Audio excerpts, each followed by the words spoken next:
Baik, terima kasih pada teman-teman. Bisa duduk kembali atau tetap berdiri juga nggak apa-apa. Tergantung kenyamanan teman-teman tersendiri.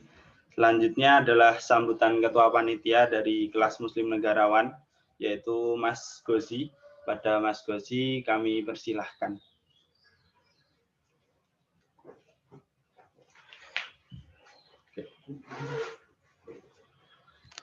Ya, bismillahirrahmanirrahim. Assalamualaikum warahmatullahi wabarakatuh. Gimana kabar-kabar teman semua? Sehat-sehat ya? Ya, alhamdulillah beralamin. Wassalatu wassalamu ala asrofil anbiya wal mursalin sayyidina Muhammadin wa ala alihi wa sahbihi ajmain. Segala puji bagi Allah yang telah memberikan kita banyak nikmat yang oleh karenanya pada weekend, pada hari Ahad hari ini kita bisa berkumpul bersama, saling silaturahmi, coba mencari teman baru. Semoga agenda hari ini kita mendapatkan keberkahan dari Allah Subhanahu wa taala. Tak lupa salawat serta salam kita haturkan kepada baginda Nabi Allah Nabi Muhammad sallallahu alaihi wasallam. Semoga kita selaku umatnya mendapatkan syafaat beliau di yaumil akhir kelak. Ya, Rabbi shrah li sadri wa yassir li amri wahlul 'uqdatam min lisani yafqahu qawli. Ya, alhamdulillah pada hari ini kita bisa melaksanakan kelas Muslim Negarawan sebagai agenda bersama ya atas inisiasi dari Komisariat Solo Raya dan juga kami daerah Solo Raya. Akhirnya kita bisa berkumpul di sini. Ada berbagai macam latar belakang, ada berbagai macam latar universitas yang hadir di sini. Semoga menambah relasi untuk teman-teman. Semoga agenda pagi hari ini bisa bermanfaat buat teman-teman semua. Kami dari panitia mengucapkan terima kasih banyak telah bersedia mengikuti agenda pagi hari ini sepertinya agenda malam. Pagi hari ini ya, semoga teman-teman tadi bisa mendapatkan banyak sekali manfaat, dan kami juga mohon maaf kalau banyak sekali kekurangan pada agenda pagi hari ini. Mohon maaf sebesar-besarnya jika nanti dalam agenda pada pagi hari ini mungkin teman-teman merasa ada yang kurang dan sebagainya macamnya. Kritik dan saran sangat-sangat kami terima. Nanti mungkin bisa langsung menghubungi dari mbak-mbaknya atau mas-mas yang ada di komisariat masing-masing ataupun ke CP kayak gitu. Nah, insya Allah setelah agenda ini nggak berhenti, masih akan terus berlanjut. Ada agenda-agenda selanjutnya yang itu agendanya nanti di komisariat masing-masing ya. Yang di PMS mungkin nanti ada dari Alfat ataupun Azam, yang di Aqso ada dari Komisariat Al-Mukarramah, lalu ada dari Komisariat Aqso juga, terus yang di WNS dari Komisariat Salahuddin Ayyubi, itu ya. Jadi di Solo ini ada 5 komisariat, Salahuddin Ayyubi itu WNS, lalu Azam Alfat itu UMS, lalu Al-Mukarramah dan Al-Aqso itu IAIN, kayak gitu. Nah, jadi silakan saling mengenal, bisa saling bertemu sama teman-teman dari universitas lain, dari komisariat lain. Semoga hari ini menjadi titik balik teman-teman semua dan kita semua. Pertama kita mendapatkan relasi, yang kedua juga semoga kita bisa semakin menambah kebaikan buat diri kita dengan mengikuti agenda ini. Ya, mungkin itu aja dari saya. Insya Allah nanti ada pembicara-pembicara luar biasa juga pada hari ini, dan jangan sampai menyesal dan jangan sampai akhirnya teman-teman sudah meluangkan waktu pada pagi hari ini tapi kurang maksimal untuk mengikuti agenda. Jadi maksimal semaksimal-maksimalnya gitu ya. Ya. Cukup sekian, kurang lebih mohon maaf. Wabillahi taufiq wal hidayah. Assalamualaikum warahmatullahi wabarakatuh. Saya kembalikan ke MC.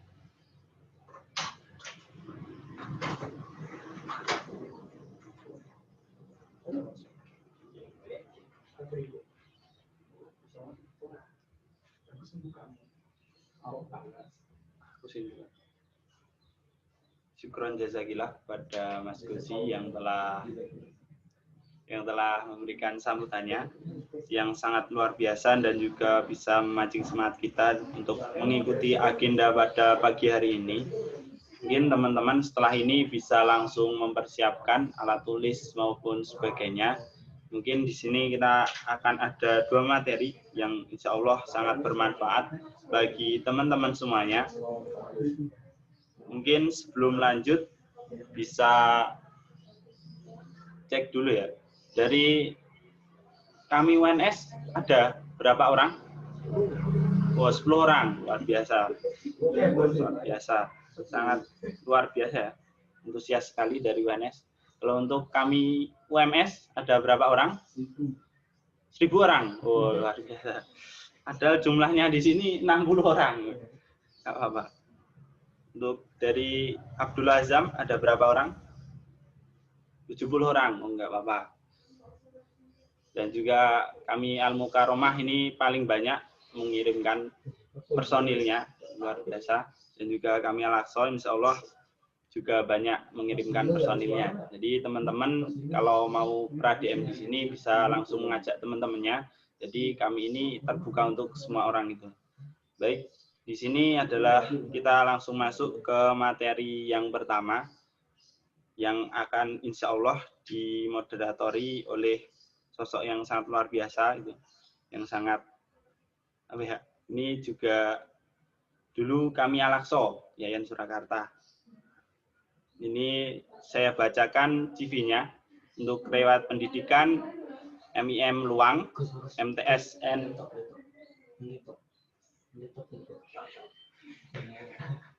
MTSN 2 Surakarta, SMKIT Smart Informatika, kemudian Yayan Surakarta.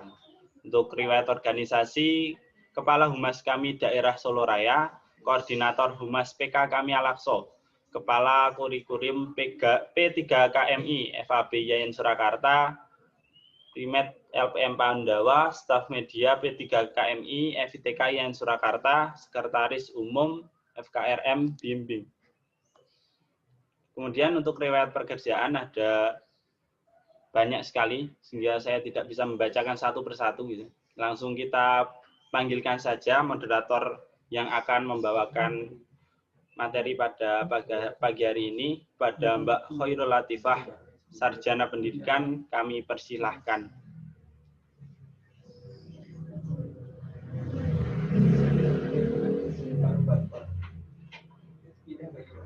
Tadi aku bilang.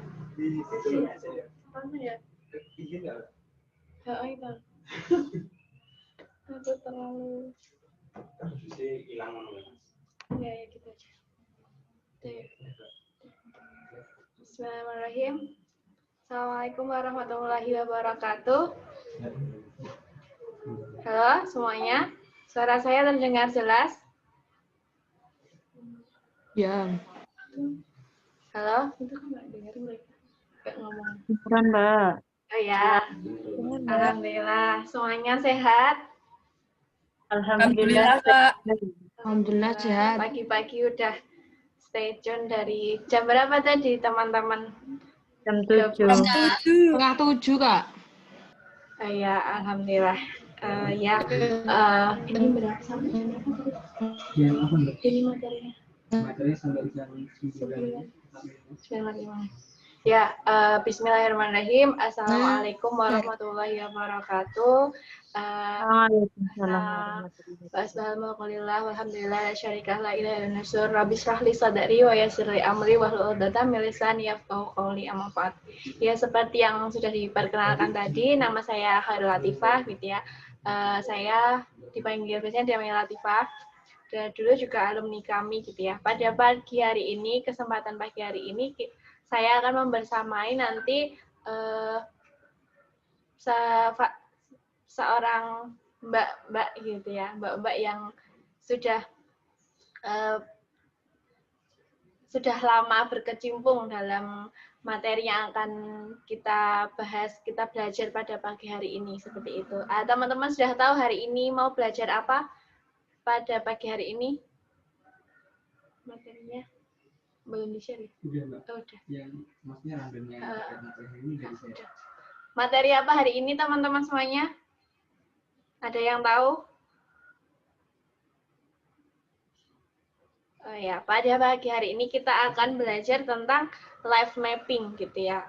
Life mapping itu dalam bahasa Indonesianya itu peta hidup gitu ya. Bagaimana kita punya hidup dari sejak kita lahir, kemudian kita tumbuh, berkembang, dewasa, sampai tua, dan besok hingga mati, kita tuh punya petanya gitu. Kita punya step-stepnya, kita mau ngapain aja seperti itu. Terus mungkin sebagian orang berpikir udah Mbak, kita full on the flow aja gitu, kita mengalir, kita berlayar tanpa peta seperti itu. Tapi apakah itu juga bagus? Nah, kita nanti akan belajar di sini bagaimana kita memahami hakikat hidup kita itu untuk apa, seperti itu. Sebagai seorang personal, sebagai hamba Allah gitu, kita akan belajar bagaimana gitu. Dan ketika kita hidup, kita sudah pasti semuanya punya potensi masing-masing. Nah, bagaimana kita memaksimalisasi potensi teman-teman semuanya gitu.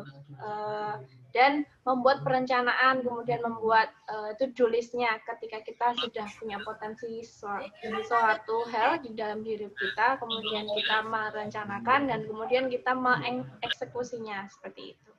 Dan nanti kita juga akan belajar ya bagaimana membuat perencanaan hidup, dan apalagi ini kita udah mau berganti tahun gitu ya, momentum yang sangat pas gitu untuk mengevaluasi yang sudah kemarin-kemarin terjadi, apakah keinginan-keinginan kita sudah tercapai, terus kemudian merencanakan the next years gitu. Kita membuat kaleidoskop perjalanan kemarin, kemudian kita merencanakan yang akan datang, seperti itu. Nah, pada pagi hari ini kita akan belajar dengan seorang tokoh yang sudah concern dalam dunia life mapping. Beliau, saya perkenalkan, beliau bernama Mbak Ita Raihanah, gitu ya. Dalam di sosial medianya beliau terkenal dengan co-founder Bright Talk Indonesia gitu, co-foundernya. Nah, ini CP-nya bisa dibaca. Beliau sekarang sebagai dosen arsitektur Universitas Gunadarma, seorang talent mapping practitioner, woman empowerment mentor, dan seorang researcher arsitek. Jadi beliau berkenaan dengan arsitek seperti itu, dan young aktivis gitu, sebagai aktivis muda. Tapi beliau sudah senior dari kita, seperti itu. Untuk educational background, beliau S1-nya di UB, gitu ya, Universitas Brawijaya Malang. Kemudian 2013-2016 beliau belajar di ITB. Kemudian untuk Master Arsitek mengambil jurusan Sekolah Arsitek Perencanaan dan Pengembangan Kebijakan. Nah, untuk kekamiannya, beliau dulu pernah menjadi kepala kaderisasi atau pembinaan di Kami Pusat tahun 2015-2019, dan beliau sejak 2018 sudah bergabung di Kami, seperti itu. Untuk keahlian beliau yang lain adalah isu-isu kemanusiaan, kemudian arsitektur Islam, tata ruang dan tata ruang, kemudian leadership atau kepemimpinan. Beliau juga nasyid and tartil performer. Jadi beliau juga bisa nasyid, juga bisa tartil. Kemudian talent mapping dan parenting enthusiast. Beliau juga ahli dalam parenting dan premarital, jadi persiapan pernikahan, seperti itu. Nah, oh ya, enggak, ini udah ya. Oke, jadi kira-kiranya nanti beliau baru mau masuk, kemudian nanti disampaikan oleh Mbak Ita, teman-teman bisa menyimak terlebih dahulu. Nanti setelah itu ada question answer. Nanti teman-teman disiapkan gitu. Kemungkinan nanti teman-teman punya pertanyaan-pertanyaan apa, seperti itu. Nah, sebelumnya saya tanya, ini teman-teman semuanya mahasiswa baru atau mahasiswa udah kemarin sudah jadi mahasiswa? Ada yang Baru Mbak. Yang maba ya. Mahasiswa lama, Kak. Yang semester lama, semester paling lama semester berapa di sini? Yang Ada semester di 5, Kak. Semester 5. berapa, Mbak? Mas? Semester 5, Kak. 5 ya, semester 5 gitu.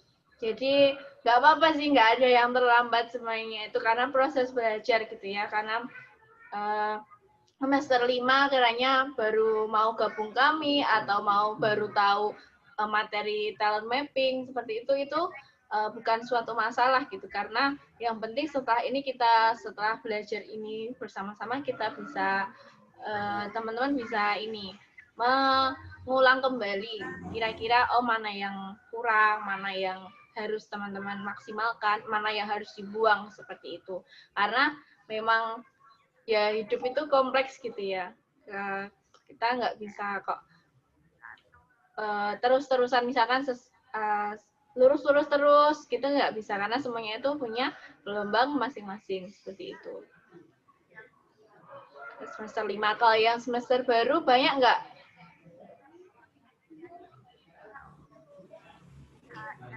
Banyak. Ini yang ini berapa sih pesertanya? Pesertanya ada total 60.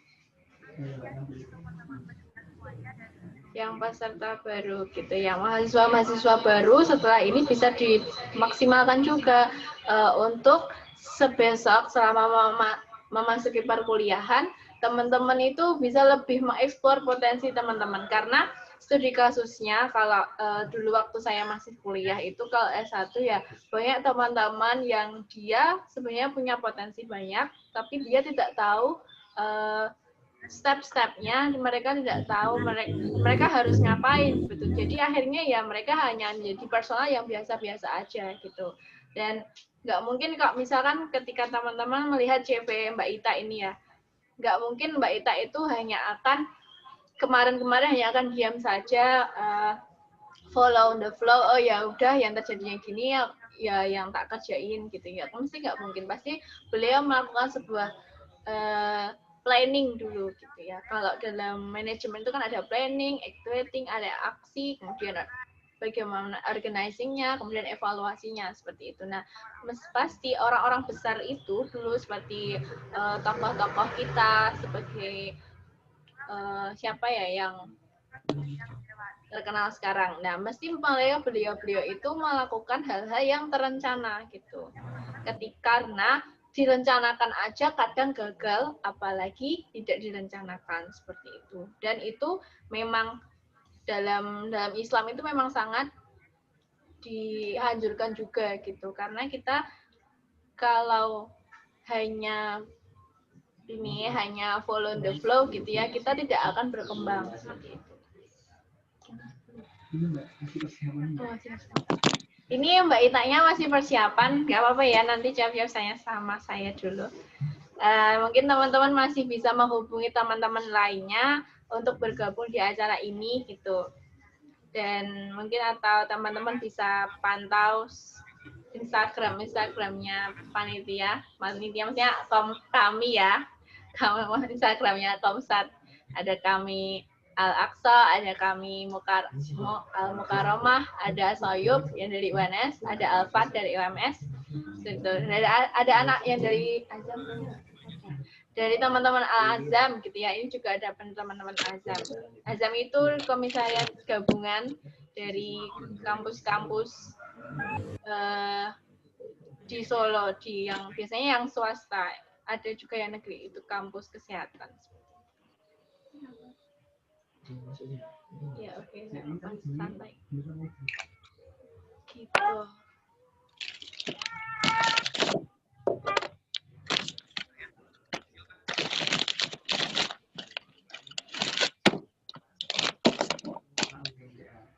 Saya akan tanya kepada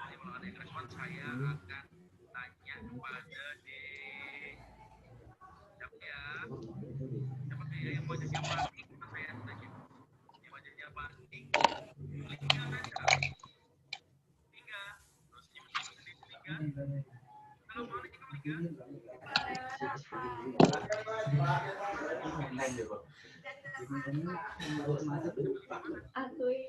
bapaknya si aman.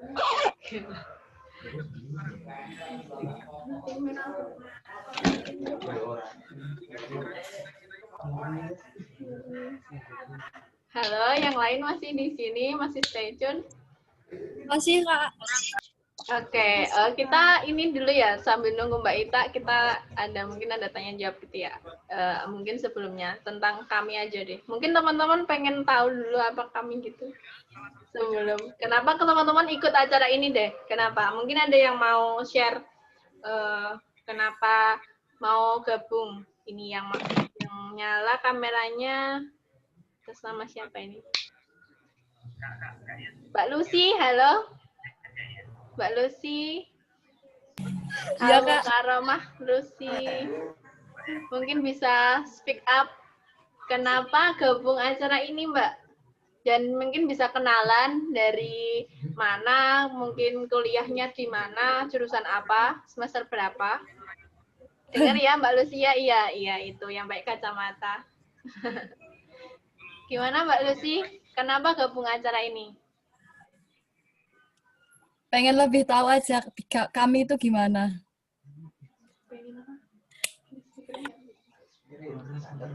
Pengen lebih tahu.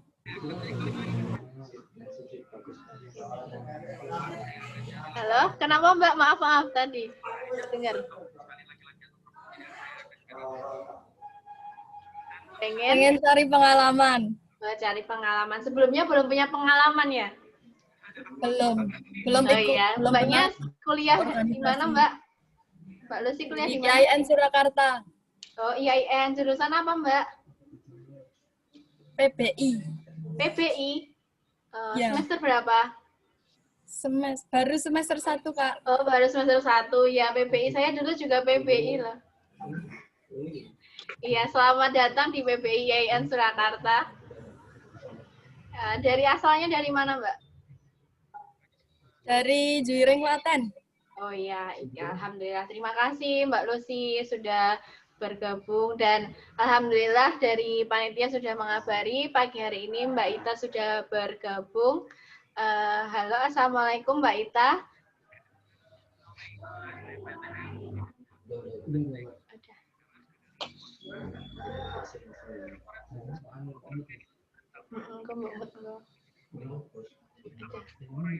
Waalaikumsalam warahmatullahi wabarakatuh, teman-teman semuanya. Iya, alhamdulillah Mbak. Sudah Mbak Ita sudah siap ya? Oke, silahkan. Iya. Siap dari panitia berarti ya? Iya Mbak. Oke ya. Ini ada yang mau di share screen? Udah, ya udah siap nih panitianya Mbak. Gercep. Oke. Ya, tadi perkenalkan Mbak, saya Latifah yang hari ini akan membersamai Mbak Ita untuk sesi pagi pada kelas Muslim Negarawan yang diadakan dari kami Soloraya gitu ya, teman-teman komisariat kami Soloraya seperti itu. Tadi sudah saya izin membacakan CV Mbak Ita seperti itu. Dan mungkin untuk mengefisiensikan waktu kepada Mbak Ita langsung saya persilahkan. Baik, bismillahirrahmanirrahim. Assalamualaikum warahmatullahi wabarakatuh. Salam kenal semuanya, teman-teman Soloraya. Masya Allah, luar biasa ya, pagi-pagi dingin. Kalau di Depok lagi hujan nih pagi ini, jadi rada mendung-mendung di luar. Gimana kabarnya semuanya di sana? Pada sehat-sehat semuanya? Alhamdulillah. Alhamdulillah ya. Alhamdulillah. Ya, Allahumma sholli ala Muhammad wa ala ali Muhammad. Allahumma atina taqwaha wa zakkiha wa anta khairu man zakkaha wa anta waliyuha maulaha. Senang sekali hari ini ya saya diberi kesempatan oleh teman-teman Soloraya, kami Soloraya untuk berbagi dengan sahabat semuanya tentang live mapping ya. Tentang live mapping. Perkenalkan saya Ita Rehana, ya saya seorang dosen. Kemudian saya juga saya aktif di kami juga. Sekarang sudah purna, sudah alumni. Kemudian ini aktivitas saya sehari-hari ya. Hari ini kita mau ngobrolin tentang live mapping. Teman-teman di sini ada yang sudah pernah bikin live mapping atau belum ya? Saya mau tanya dulu. Ada yang pernah bikin live mapping atau belum ya di antara teman-teman di sini? Jangan-jangan udah pada jago nih bikin live mappingnya. Ada yang sudah punya live mapping? Sudah pernah buat di di dalam rencana hidupnya gitu? Ada yang sudah pernah bikin belum? Belum. Belum. Ada yang tahu live mapping itu apa? Ada yang tahu nggak? Peta Nggak tahu hidup. nggak? Apa? Apa tadi? Ada yang jawab? Peta hidup. hidup. Peta hidup. Oke, peta hidup tahu ya. Berarti live mapping itu peta hidup. Nah, kalau saya dulu ketika zaman kuliah tuh sempat dapat kesempatan ya ikut training, namanya training MHMMD. Di situ saya diminta untuk membuat peta hidup selama hidup saya dari flashback usia 0 sampai kemudian nanti saya usia kira-kira 60 atau 70 tahun gitu. Jadi disuruh bikin biar tahu sebetulnya hidup ini mau dibawa kemana. Yuk next slide yuk. Di next boleh.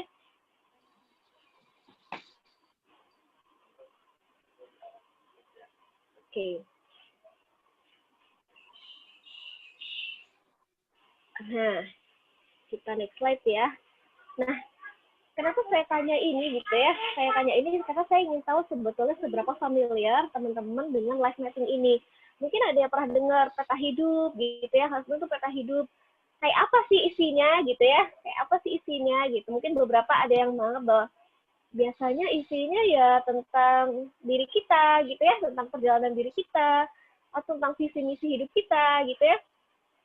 Atau apa aja gitu ya yang kebayang di teman-teman. Nah, hari ini kita mau ngobrolin yang lebih detail gitu ya. Sebetulnya saya mau ajak teman-teman semuanya untuk belajar bikin peta sendiri. Kenapa? Karena mesti bikin peta hidup sendiri. Soalnya kalau kita menjalani hidup ini, ibaratnya gini nih, kita mau ke satu tujuan. Misalnya kita mau ke Malaysia nih. Ada yang pernah ke Malaysia? Kalau kita belum pernah ke Malaysia, otomatis kita butuh petunjuk kan menuju ke sana. Nah, gimana caranya biar kita bisa efektif menuju ke Malaysia? Kita mesti punya rencana. Punya rencana, bekal apa yang dibawa, biar perjalanan kita efektif.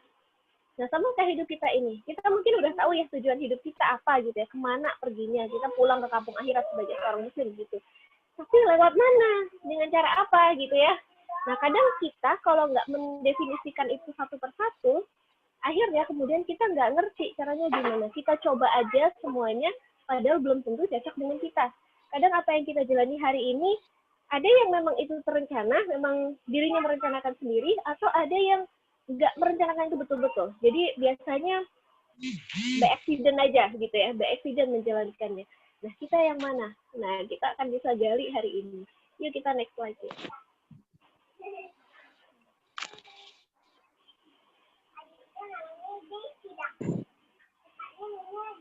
Nah, sebelum kita bicara tentang peta hidup gitu ya, ada yang perlu kita pahami bersama, yaitu tentang mengenali diri. Kita nggak akan bisa bikin peta hidup, kita nggak akan bisa bikin life mapping kalau kita tidak tahu tentang diri kita, kalau kita tidak kenal tentang diri kita. Pertanyaannya, selama ini pernah nggak kita mengajukan pertanyaan-pertanyaan ini ke dalam diri kita? Yang pertama adalah misalnya pertanyaan tentang mengapa sih kita ada di sini gitu ya? Kenapa sih kita diciptakan oleh Allah Subhanahu wa taala di sini? Gitu ya. Apa sih sebabnya kita diciptakan gitu ya? Terus apa sih tugasnya gitu? Kalau kita udah diciptakan tuh terus tugasnya ngapain di muka bumi ini?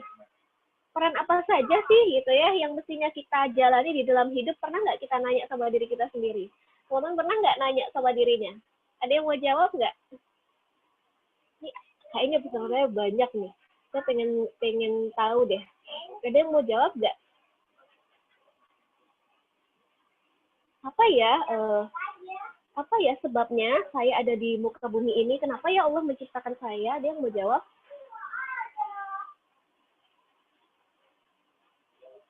Ada yang mau jawab nggak? Jadi suaranya kecil sekali. Jadi saya mengutip 2 ayat dalam Al-Quran ya di sini ya, yang sebagai panduan kita ketika kita menjalankan tugas di muka bumi ini. Yang pertama adalah kita diciptakan secara umum ya, secara umum kita diciptakan liya'budun gitu ya. Kita diciptakan untuk beribadah kepada Allah. Wa ma khalaqtul jinna wal insa illa liya'budun. Jadi kita diciptakan oleh Allah di muka bumi ini adalah untuk beribadah kepada Allah. Maka kita perlu cek dalam keseharian kita, kalau ternyata banyak aktivitas kita yang tidak dalam kerangka ibadah, berarti ada yang salah sama hidup kita selama ini. Berarti ada yang nggak tepat gitu ya dengan aktivitas kita selama ini. Karena apa? Orientasi hidup kita itu harusnya seputar ibadah. Kalaupun misalnya kita mengerjakan hal-hal yang tidak dalam kerangka ibadah langsung kepada Allah, harusnya aktivitas itu juga disertai niat ibadah. Tapi ada banyak nggak orang yang hidupnya nggak kayak gitu? Banyak. Banyak orang yang sekedar hidup. Orang yang sekedar menjalani aktivitas tanpa niat ibadah, itu banyak sekali. Nah, na'udzubillah, jangan sampai kita jadi orang-orang kayak gitu. Kenapa? Kalau hidup kita tidak diniatkan dengan ibadah, aktivitas kita nggak diniatkan dengan ibadah, maka jadi sia-sia gitu ya, nggak ada gunanya. Kita mungkin ngumpulin banyak uang, kita ngumpulin banyak aktivitas, kita ngumpulin banyak portofolio dalam kehidupan kita, tapi tidak ada Allah di sana. Gitu ya. Sayang sekali gitu. Makanya kita perlu cek aktivitas kita, apakah kita menjalannya dalam kerangka ibadah. Yang kedua, gitu ya, di dalam Quran Surat Al-An'am, Allah sudah mengatakan kepada kita ya, dan dialah yang menjadikan kamu sebagai khalifah-khalifah di bumi. Dia mengangkat derajat dari kamu di atas yang lain, gitu ya, mengujimu atas karunia yang diberikan kepadamu. Jadi Allah Subhanahu Wa Taala itu menurunkan kita bukan tanpa sebab. Setiap kita punya tugas kekhalifahan masing-masing, punya tugas sebagai wakil Allah di muka bumi masing-masing.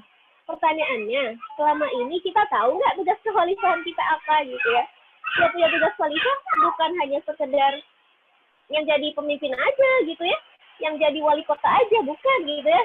Yang punya tugas khalifah juga kita itu, setiap manusia punya tugas kekhalifahan, tugas menjadi wakil Allah di muka bumi, memakmurkan bumi, memberikan kontribusi terbaik gitu kan ya.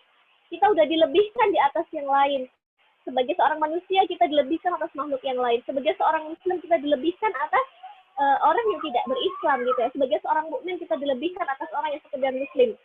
Nah, bagaimana kemudian kita memanfaatkan derajat yang Allah kasih kepada kita, memberdayakan derajat yang Allah kasih kepada kita, bagaimana cara kita mensyukuri nikmat-nikmat Allah itu nanti akan Allah tanyakan kepada kita gitu ya.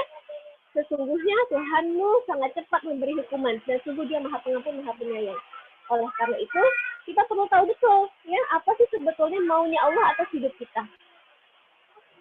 Siapa yang mengenal dirinya akan mengenal Tuhannya. Siapa yang tahu dirinya, dia akan mencari tahu sebenarnya maunya Tuhannya itu apa. Bagaimana kita dicontohkan oleh Nabi Ibrahim yang benar-benar cari tahu sebenarnya kayak gimana sih hakikat diri ini, kayak gimana sih sebetulnya Tuhan itu ya, bagaimana Rob itu gitu ya. Kita juga mesti cari tahu dalam diri kita sebetulnya apa sih yang kita tuju, apa sih yang kita sembah, sebetulnya apa sih yang kita ikuti, kita follow dalam hidup ini. Jangan sampai ternyata Allah itu prioritasnya kesekian dalam hidup kita, sehingga apa?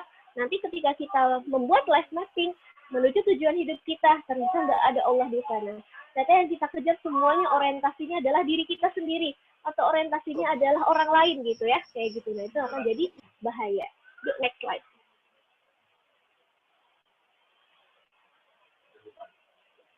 Yuk, kita next slide yuk. Panitia, minta tolong digeser slide-nya.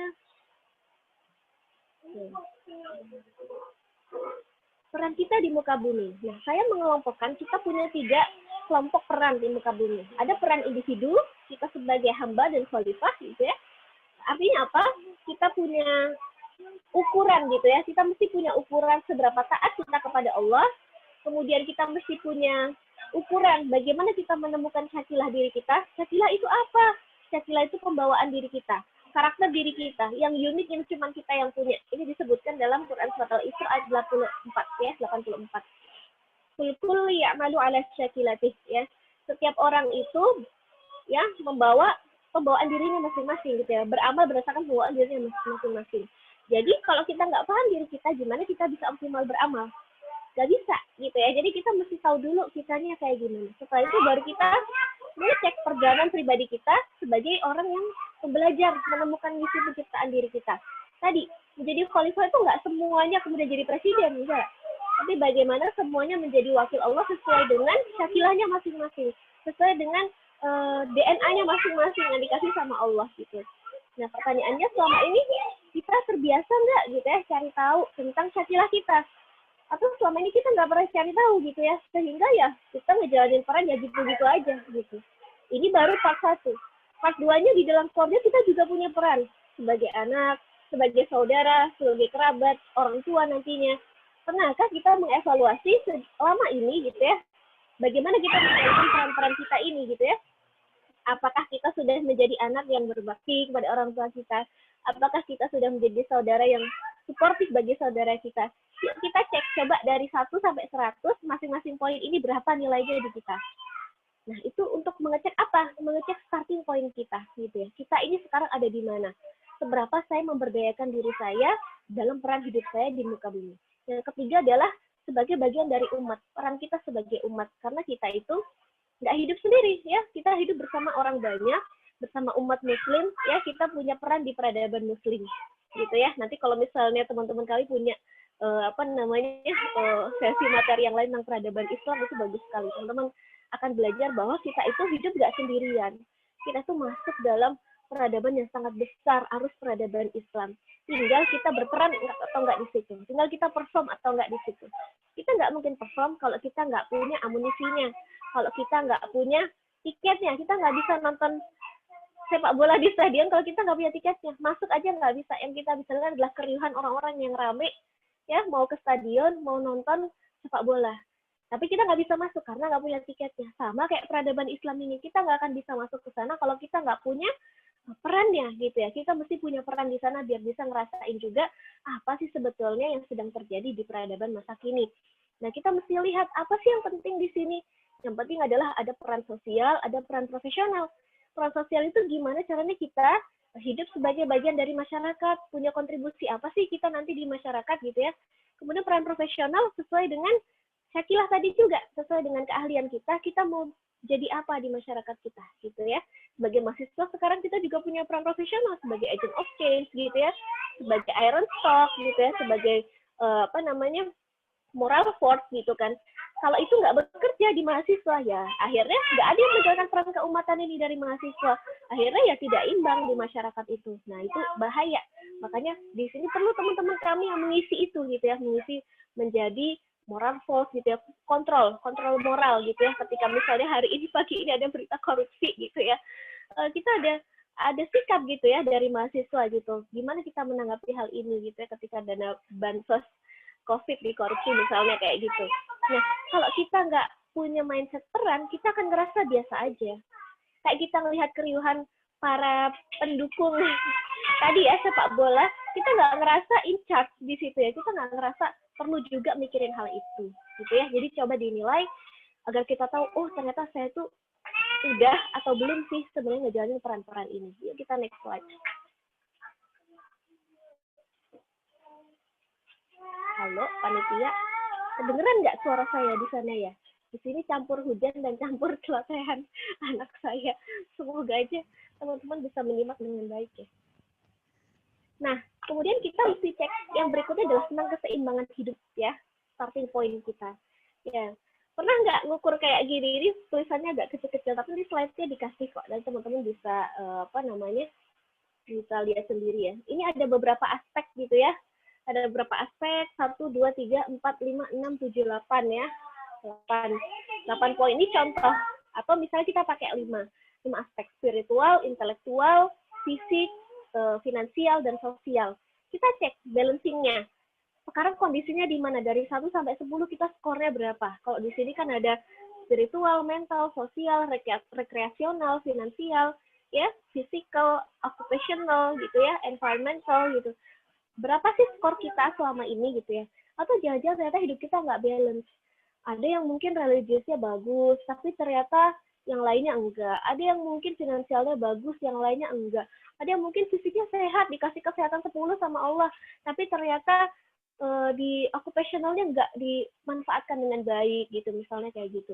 Kita mesti lihat, oh ternyata hidup kita tuh selama ini nggak balance. Kita perlu mencoba menilai diri kita kayak gini, agar kita tahu bahwa kita terus butuh bertumbuh.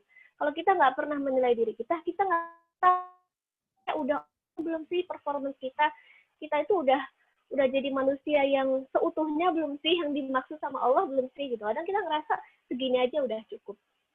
Nah, kemudian di bawahnya ada ikigai. Nah, ikigai ini juga salah satu cara untuk menilai diri kita. Apakah hidup kita tuh seimbang atau enggak menjalaninya. Banyak sebenarnya konsepnya ya. Ada ikigai, ada arate, dan seterusnya ada 4E misalnya gitu ya. Nah, kalau di ikigai teman-teman bisa lihat apakah peran yang teman-teman jalani sekarang itu sudah masuk ke dalam 4 kuadran ini. Passion iya, mission iya, vocation iya, profession iya gitu. Jangan sampai ternyata peran yang dijalani itu nggak masuk 4-4-nya, sehingga berat dijalani, sehingga nggak menghasilkan, sehingga nggak berdaya misalnya seperti itu. Ya, jadi teman-teman mesti belajar untuk ngukur ini. Yuk kita next yuk. Gimana sih gitu ya caranya biar kita bisa menilai diri kayak gitu. Nah, biar bisa menilai diri, apa yang mesti kita lakukan? Nah, kita mengurai perjalanan diri kita. Ada beberapa hal yang bisa kita lakukan untuk mengurai perjalanan diri ya. Yang pertama adalah kita menyusun frame of experience. Apa frame of experience itu? Frame of experience adalah kumpulan pengalaman diri kita. Pernah nggak kita nulis pengalaman hidup kita dari kita kecil sampai sekarang itu apa aja sih? Apa aja yang berkesan buat kita, apa aja yang nggak berkesan buat kita, apa saja yang membentuk diri kita, apa saja yang nggak membentuk diri kita, apa yang membuat kita berhasil, apa yang membuat kita gagal, pernah nggak kita tulis kayak gitu? Kalau belum, kita perlu tuliskan. Kenapa? Karena orang-orang besar melakukan hal itu. Ya, orang-orang besar itu mereka banyak merenungi apa yang sudah mereka jalani, kemudian mereka belajar dari situ. Mereka bisa belajar apa? Belajar bagaimana perilakunya saat segala macam pengalaman itu terjadi, belajar tentang bagaimana keputusan mereka dalam memecahkan masalah saat berbagai keadaan terjadi. Nah, kadang kita nggak terbiasa melakukan hal itu, sehingga apa? Kita seringkali mengulangi kesalahan yang sama. Kita seringkali terjebak di hal yang sama. Kita nggak naik-naik kelas. Udah 10 tahun diuji hal yang sama, misalnya gitu. Diujinya itu mulu gitu ya. Diujinya tentang hasad terus bisa. Diujinya tentang iri terus misalnya begitu. Nah, kita perlu cek gitu ya. Oh, ternyata masalah kita tuh di mana sih sebetulnya? Oh, ternyata kelebihan kita tuh di mana sih gitu. Itu ngeceknya di frame of experience. Ditulis gitu ya. Ditulis. Yang kedua adalah frame of reference. Untuk mengurai perjalanan diri kita juga perlu ngumpulin referensi-referensi yang membentuk kita hari ini. Referensi yang membentuk kita itu apa aja sih yang bikin kita jadi orang kayak gini, yang punya cara pandang seperti ini, ya? Tokoh yang mempengaruhi kita siapa gitu, yang kita suka gitu ya, buku yang senang kita baca apa gitu ya, teori atau paradigma yang kita ikutin apa, itu akan menentukan cara pandang kita selama ini dalam hidup. Kalau kita tidak pernah menggali ini, jangan-jangan kita selama ini cara pandangnya itu nggak terstruktur, jangan-jangan selama ini cara pandang kita itu angger wae gitu ya, kalau orang Jawa bilang gitu, angger dicampur-campur gitu, teori dicampur-campur dijadikan landasan hidup, padahal itu belum tentu benar, misalnya seperti itu. Kita harus bisa ngukur diri kita agar kita tahu sekarang kita di mana dan mau menuju ke mana. Yang ketiga adalah melihat nasab dan hasab kita, gitu ya. Nasab itu apa? Nasab itu garis keturunan orang tua kita. Ya, asalnya dari suku mana, profesinya apa, biasanya ini menentukan karakter diri seseorang. Menentukan kemudian kebiasaannya apa gitu ya. Kemudian hasabnya. Hasab itu adalah tentang budaya keluarga, tentang karakter yang diwariskan dalam keluarga. Biasanya ini akan berefek pada kebiasaan harian seseorang. Berefek pada caranya juga dalam menanggapi segala sesuatu. Apa yang dominan di sifat dirinya dan tidak. Nah, kita perlu cek, kenapa sih kita kayak gini? Apakah memang semua orang di keluarga saya kayak gini gitu ya? Ataukah saya itu outliers di keluarga saya gitu? Dan apa yang perlu diteruskan karena itu baik, dan apa yang perlu diputus gitu. Kita mesti bisa mutusin. Kalau kita nggak pernah jembrengin ya 3 hal ini di dalam hidup kita, seringkali hidup kita tuh let it flow. Padahal let it flow itu kayak air mengalir dari atas ke bawah. Nggak mungkin berkembang gitu ya, nggak mungkin jadi naik, tapi malah justru semakin jatuh. Dan sayang sekali kalau hidup kita di jalan ini semakin bertambah umur, bukan semakin sukses, tapi semakin nggak sukses. Na'udzubillah min dzalik. Yuk kita next. Nah, kemudian kita pasti kadang ada yang masih bingung juga gitu. Gimana caranya biar kita bisa menggali FOE, SOR, menggali nasak, hasad. 3 hal ini bisa kita lakukan. Ya, pertama experience learning ya. Kita belajar dari pengalaman-pengalaman, ya ditunut pengalamannya, diambil benang merahnya seperti yang saya lakukan dulu. Jadi saya menuliskan dari umur 0 sampai umur sekarang ya, maksudnya sampai umur waktu itu misalnya 20 tahun. Dikotakin gitu ya, bikin kotak Excel misalnya gitu. Ditulis semuanya, apa sih pengalaman yang paling berharga di setiap tahun itu. Yang membentuk diri saya. Dan situ ditarik benang merahnya, oh sebetulnya saya itu ini gitu ya. Sebetulnya Allah itu menakdirkan saya seperti ini karena ini gitu misalnya begitu. Sebetulnya Allah mendidik saya tuh sudah banyak hal, yaitu tentang ini, tentang ini, tentang ini gitu. Kadang kalau nggak pernah kita jembrengin seperti itu, kita nggak ngerasa hidup kita tuh banyak kesan gitu. Kita nggak ngerasa bahwa Allah itu punya banyak maksud pada kita. Kita nggak bisa baca maksudnya, lantas gimana kita bisa berperan gitu kan. Kemudian self-talk itu kita banyak ngobrol sama diri sendiri, kontemplasi. Atau melibatkan Allah, banyak ngobrol di atas sajadah gitu kepada Allah, tanya sama Allah, merenungi diri sendiri, ya Allah kenapa saya seperti ini, ya Allah saya merasa ada karakter saya yang seperti ini yang baik atau buruk misalnya begitu ya, ya Allah saya mohon petunjuk. Nah, kita mulai jembrengin sambil nulis gitu, tentang kepribadian diri kita, kelebihan dan kekurangan diri kita. Yang ketiga, kita bisa juga menggali jati diri dengan assessment. Ini banyak tes kepribadian yang bisa kita ikuti. Ada talent mapping, ya seperti yang saya ikuti juga. DISC, MBTI, ini semuanya sudah pernah saya coba gitu ya, di dalam hidup saya.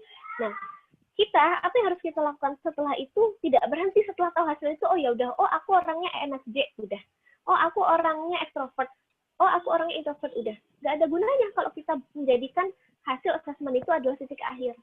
Tapi gunakan hasil assessment itu sebagai titik awal perjalanan hidup kita. Kita ramu, oh ternyata berdasarkan hasil ini, ramuannya seperti ini, jadikanlah itu bahan dasar untuk menemukan karakter diri kita, menemukan pembawaan diri kita yang utuh. See you next week. Baru dari situlah kemudian kita bisa bicara tentang visi misi hidup kita. Ya, wow ternyata sebelum life mapping kita bicara visi misi hidup, iya betul. Jadi life mapping itu tidak akan ada gunanya kalau kita nggak on mission, kalau kita nggak punya visi juga gitu. Nah kita perlu on mission menjalankan hidup kita, caranya adalah dengan menggali hikmah dari apa yang sudah kita gali tadi di aspek-aspek di slide sebelumnya itu. Nanti jadinya misi hidup kita. Oh ternyata selama ini Allah itu maunya saya jadi ini toh gitu. Kalau kita nggak gali itu, kita nggak akan tahu misi hidup kita. Kemudian kita juga perlu punya visi hidup biar kita punya semangat dalam hidup, punya cita-cita. Sama kayak di organisasi ada visi, ada misi. Kalau di organisasi visi dulu karena punya target gitu. Targetnya pengennya kami itu jadi apa misalnya begitu.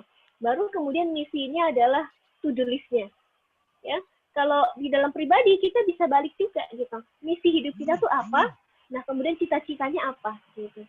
Intinya visi dan misi ini harus selaras gitu karena kalau enggak nanti bisa saling bertabrakan, nggak ketemu. Visinya pengen jadi pengusaha sukses, tapi misi yang dilakukan misalnya jadi pegawai, kan nggak cocok, gitu kan? Kalau kita mau jadi pengusaha sukses yang kaya raya, ya masuk ke dunia bisnis misalnya begitu. Kalau kita pengen jadi pemimpin yang adil, masuknya ke pemerintahan misalnya begitu. Nah, itu akan menentukan nanti kita memilih hidup kita akan kemana, gitu ya. Next slide. Setelah kita menentukan visi dan misi, kita menentukan life goals-nya, gitu ya. Mendefinisikan tujuan kita. Oh iya, nanti pada usia sekian, saya mau jadi ini, gitu ya. Saya mau jadi ini, profil saya seperti ini. Saya mau dikenal sebagai orang yang seperti ini, gitu ya. Nah, itu harus didefinisikan. Kalau enggak, kita akan nggak punya gambaran, gitu ya, mau kemana. Kayak kita mau pergi aja, kalau nggak punya tujuan, akhirnya apa? Muter-muter doang, kan? Tapi kalau kita sudah nentuin tujuan, oh iya, saya mau datang acara kami hari ini. Ada tujuannya, oleh karena itu dipersiapkan hari itu. Oh iya, saya mau ke Surabaya. Oh iya, saya mau pergi haji. Sehingga dipersiapkan gitu ya persiapannya. Tapi kalau orang nggak pernah men-set tujuannya, nah kadang berbahayanya adalah kemudian dia nggak tahu apa yang mesti dijalanin gitu. Kan nggak punya timeline juga. Next yuk. Barulah setelah itu gitu ya, setelah kita punya tujuan yang jelas, kita bicara soal timeline yang tadi namanya peta hidup tadi. Kalau kita sudah punya tujuan, oh saya tujuannya mau jadi expert di bidang apa gitu ya kita breakdown. sekarang, misalnya per 10 tahun. Usia 20 tahun, apa yang kita upgrade? 30 tahun, apa yang kita upgrade? 40 tahun, apa yang kita upgrade? Masing-masing aspek di tadi yang di awal dituliskan gitu ya, yang di slide ketiga kalau tidak salah, yang ada ikigai, yang ada ukuran-ukuran starting point tadi. Nah, itu dirumuskan di sini. Aspek itu di usia 20 apa sih yang mau saya capai? Di aspek spiritual apa yang mau saya capai? Di aspek pendidikan apa yang mau saya capai gitu ya. Yang ditargetin dari 10 tahun diturunin jadi 5 tahun, diturunin jadi per tahun, diturunin jadi per bulan, diturunin jadi per pekan, jadi aktivitas harian. Kalau nggak seperti itu, ya biasanya nggak terukur dengan baik gitu ya. Kita nggak punya planning dengan baik, sehingga tadi berantakan aktivitasnya. Kalau kita lihat orang-orang besar, mereka selalu punya catatan gitu ya, catatan aktivitas harian. Kenapa? Karena mereka benar-benar memanfaatkan waktu yang Allah berikan. Mereka tahu bahwa waktu itu lebih sedikit daripada kewajiban yang harus dijalankan, harus ditunaikan. Jadi harus ditata dengan baik waktunya. Karena kalau enggak, nanti waktunya habis, kewajibannya nggak terpenuhi. Nanti waktunya habis, ternyata kesempatannya juga hilang. Ada dua nikmat yang Nabi selalu ingetin pada kita. Nikmat yang sering kita lalaikan adalah nikmat sehat dan nikmat waktu luang. Ya? Kita tuh dikasih 24 jam, luang banget nggak? Luang banget. Kalau kita pakai untuk nonton Netflix gitu ya, startup gitu, semua episode bisa. Tapi kalau kita bagi-bagi waktunya untuk yang lain, yang lebih bermanfaat, bisa banget gitu. Tinggal kita punya rencana tadi. Kalau kita nggak punya tujuan, kita nggak bisa bikin rencana gitu ya. Yuk kita next slide.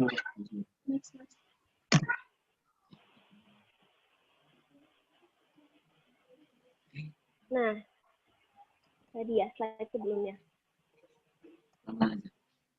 Gagal merencanakan sama dengan merencanakan kegagalan. Ya, ini yang mesti teman-teman ingat.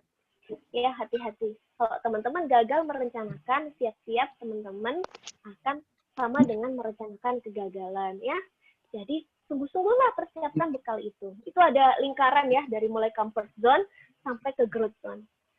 Teman-teman harus tahu sekarang saya ada di mana. Kalau saya ngerasa aman-aman aja, gitu ya. Kalau saya ngerasa misalnya resiko hari ini kecil, tapi juga nggak ada reward gitu ya dari orang lain, nggak dari diri sendiri juga nggak ada reward buat kita sendiri, kayaknya teman-teman perlu naik kelas ke fear zone, ke zona yang teman-teman takuti. Nanti kalau aku gini gimana ya? Padahal teman-teman mungkin berpikir kayak gitu, tapi itu perlu dimasuki zona itu. Agar apa? Teman-teman bisa menemukan apa saja masalah dalam diri teman-teman. Apakah teman-teman lemah gitu ya kepercayaan dirinya, apakah teman-teman suka cari-cari alasan, ataukah teman-teman itu mudah terpengaruh oleh orang lain. Setelah teman-teman melalui itu, teman-teman akan belajar gitu ya, masuk ke learning zone. Oh iya, ternyata saya itu nggak bertumbuh karena apa gitu. Akhirnya teman-teman cari solusinya, berani menghadapi tantangan, berani ketemu masalah ya, berani ketemu skill baru gitu ya, berani ikut organisasi baru, berani untuk melakukan hal-hal baru yang lebih bermanfaat daripada kemarin gitu ya. Kemudian naik ke growth zone gitu ya. Akhirnya teman-teman menemukan tujuan gitu ya. Kenapa teman-teman ada? Akhirnya teman-teman hidup di dalam mimpinya teman-teman. Bukan hanya sekedar berani bermimpi, tapi berani mewujudkan mimpi. Ya, kemudian akhirnya punya goals baru yang lebih baik dari kemarin. Ya, kemudian akhirnya punya punya tujuan-tujuan yang lebih jelas daripada kemarin. Ini ada satu ayat ya dari, bukan satu ya, ini beberapa ayat dari Quran Surat Al-Mu'minun, ayat 57 sampai 62. Ya, ini adalah tentang orang-orang yang mereka sangat berhati-hati di dalam hidupnya. Karena mereka takut diazab oleh Allah, mereka beriman dengan sungguh-sungguh begitu ya. Mereka beriman dengan sungguh-sungguh, tidak mempersekutukan Allah, mereka memberikan apa yang mereka punya. Pernah nggak kita berpikir menjadi seorang muslim itu adalah tentang memberikan apa yang kita punya, menjadi sebaik-baik manusia, yaitu yang bermanfaat kepada orang lain. Ya, itu apa yang kita punya kita berikan untuk umat. Kita kasih manfaatnya untuk umat gitu ya. Kemudian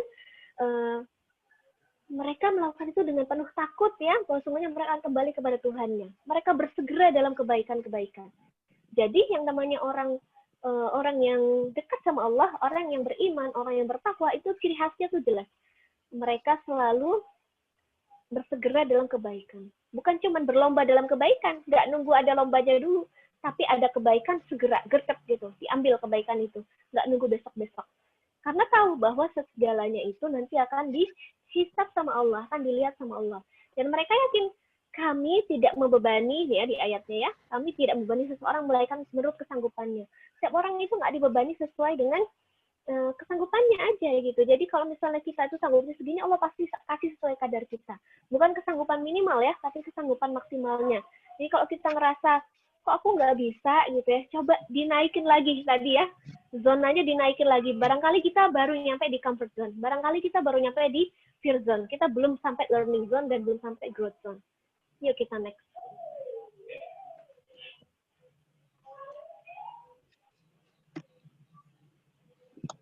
Nah, ada namanya problem mengenali diri ya. Ada dua hal saja problem mengenali diri itu. Yang pertama adalah lalai dan abai, yang kedua lebay. Lalai dan abai ini gitu ya, kalau kita udah tahu nih, kita tuh sebenarnya punya potensi yang luar biasa, tapi kita nggak sungguh-sungguh menjalaninya, maka gitu ya, ya udah kita namanya lalai dan abai terhadap apa yang diberi oleh Allah. Yang kedua lebay gitu ya, lebay itu kalau kita hanya mau melihat apa yang kita suka aja gitu. Kita mau ngejalanin apa yang kita suka doang gitu ya. Kita melihat dengan mata fisik bukan mata hati. Jatuhnya kita ngikutin hawa nafsu, jatuhnya lebay. Jatuhnya kalau misalnya ada sesuatu yang menurut kita nggak enak, kita nggak mau ngejalanin, lebay. Jadi perasaannya jadi kemana-mana. Next. Yang kita ikutin cuman ilusi dan ambisi. Nah, teruslah mencoba dan belajar dan perhatikan dua hal ini. Ya, yang pertama adalah tentang teorinya Maslow ya, ini ya tentang tingkatan kebutuhan manusia.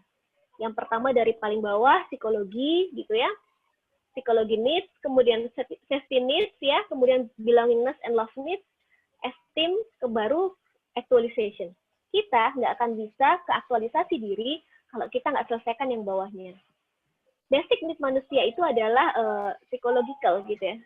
Psychological itu dari mulai makan gitu ya, air ya, kehangatan tempat tinggal gitu ya, itu tuh udah kebutuhan dasar manusia. Kenapa sih saya nggak bisa mikir lebih jauh gitu ya, atau safety gitu ya, security, keamanan gitu ya, tinggal di tempat yang nyaman, teduhannya nggak nggak kena panas ataupun hujan, nggak kena banjir. Nah itu basic nih manusia.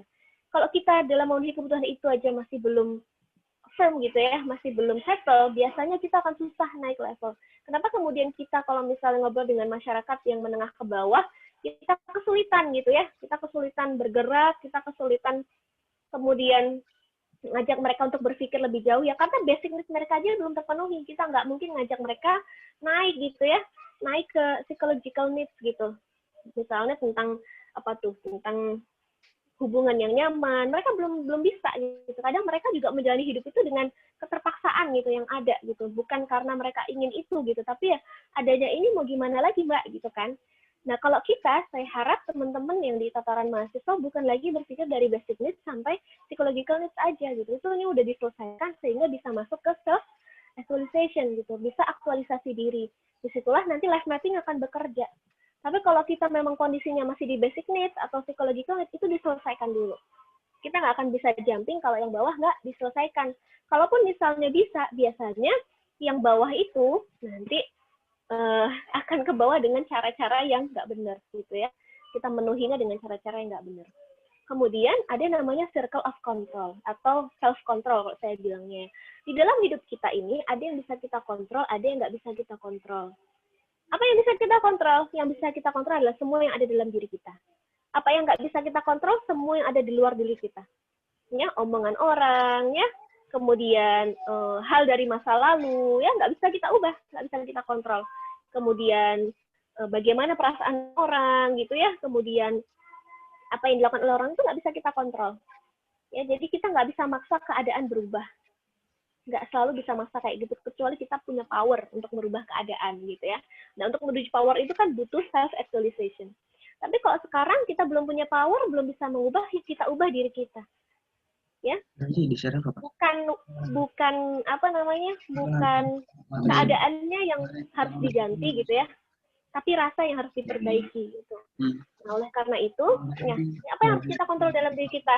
Ya pikiran kita, aktivitas kita, gitu ya, kata-kata kita, ya, usaha kita itu yang bisa kita kontrol dan kita usahakan. Bagaimana kita bermuamalah dengan orang lain itu yang bisa kita kontrol. agar kita nggak pusing menjalani hidup gitu ya. Pengen punya life mapping ABCD gitu ya. Kemudian tapi kok banyak kendala. Dilihat kendalanya di mana. Kalau kendalanya di luar kita, entrust to God gitu ya. Kasih kepada Allah untuk menghandle itu. Jangan berusaha untuk mengambil wilayahnya Allah. Tapi usaha semuanya. Malasan kita gitu ya, ketidakmauan kita itu dihilangkan semuanya, kan itu dalam kontrol kita. Gitu. Mau orang lain ngubah kayak apa, ikut seminar motivasi sebanyak apapun, kalau kitanya tidak punya kemampuan untuk berubah, ya nggak akan berubah. Next slide. Yuk, mangga di next. Oke, kita wrap up ya. Apa saja yang kita dapatkan tadi? Yang pertama adalah untuk bisa bikin life mapping, kita mesti ukur dan kenali ya peran yang Allah kasih buat kita gitu ya. Kita kenali, kita ukur juga keseimbangan hidup kita saat ini biar kita tahu starting point kita. Setelah itu gali dan renungi perjalanan hidup kita, pembelajaran hidup kita. Setelah itu kemudian petakan dan temukan benang merah segala hal yang membentuk kita hari ini, baru kemudian rencanakan dan antisipasi. Rencanakan apa? Kita mau kemana, jalannya lewat mana, ya, kemudian antisipasi hambatan-hambatannya, biar kita bisa mencapai kesuksesan di berbagai peran. Next. Oke, dan ya, it's your turn. Nah, ini saatnya giliran teman-teman semuanya. Bolanya sudah saya lempar, teman-teman yang harus melemparnya ke gawang. Ya, dan orang-orang yang berjihad untuk mencari keridhaan kami akan tunjukkan kepada mereka jalan-jalan kami. Dan sungguh Allah beserta orang-orang yang berbuat baik ya. Jadi Allah itu menjamin kalau kita sungguh-sungguh gitu ya, kalau kita sungguh-sungguh berjuang di jalan Allah, Allah pasti akan tolong kita. Nggak mungkin nggak ditolong oleh Allah Subhanahu wa Ta'ala. Tinggal kita mau seberapa jauh melangkah, seberapa jauh kita berusaha. Nanti di sana Allah secepat itu akan datang kepada kita. Next.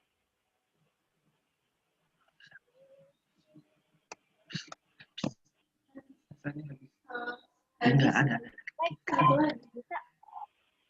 Masih ada satu slide lagi. Jazakumullahu khairan katsira. Silahkan kalau teman-teman nanti mau silaturahim lebih lanjut bisa langsung ke IG saya di @itarehan. Saya kembalikan kepada moderator kalau misalnya ada yang mau ditanyakan. Jazakumullah. Assalamualaikum warahmatullahi wabarakatuh. Waalaikumsalam warahmatullahi wabarakatuh. Waalaikumsalam. Jazakallah khairan buat Mbak Ita. Ya, tadi sudah disampaikan benar ya, setiap pelajaran life mapping, setiap pelajaran tentang diri kita sendiri itu kita yang bisa kontrol tuh kita bisa mengontrol diri kita sendiri. Kita nggak bisa mengontrol yang di luar kita, seperti itu. Jadi nanti mungkin teman-teman setelah ini kalau tidak mengaktualisasi teman-teman sendiri ya sebenarnya langsung gitu ya Mbak ya. Ini suaranya agak dengung, mungkin ada yang perlu di-mute ya. Ya Mbak. Soalnya double-double suaranya. Kurang terdengar jelas di sini. Oke, gimana Mbak suaranya sudah jelas? Masih ada yang dengung sih. Mungkin ada yang perlu di-mute yang lain nggak?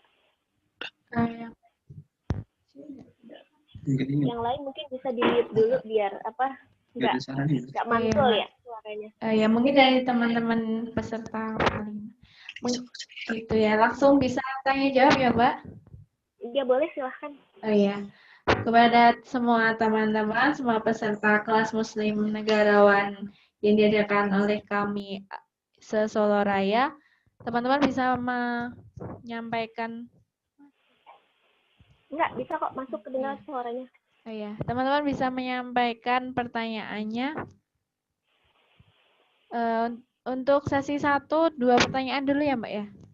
Boleh, silahkan. Ya, bisa menyampaikan via chat atau online, langsung dinyalakan audio dan videonya, seperti itu. Ada yang mau bertanya? Silahkan. Ada 76 peserta. Jadi ada 75 peserta. Halo.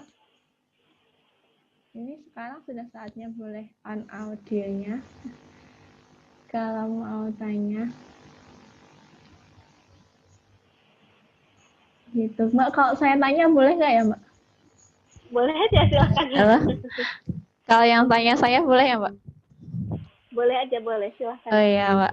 Mungkin bagi teman-teman yang peserta, mungkin karena ini kebanyakan pesertanya masih mahasiswa baru, mungkin masih meraba-raba gitu kali, Mbak. Meraba-raba tentang hidup gitu ya. Mereka masih masih SMA, masih ya kemarin masih kecil gitu ya orientasinya. Gitu ya, tapi mungkin masih meraba-raba. Kalau pertanyaan saya segini, Mbak.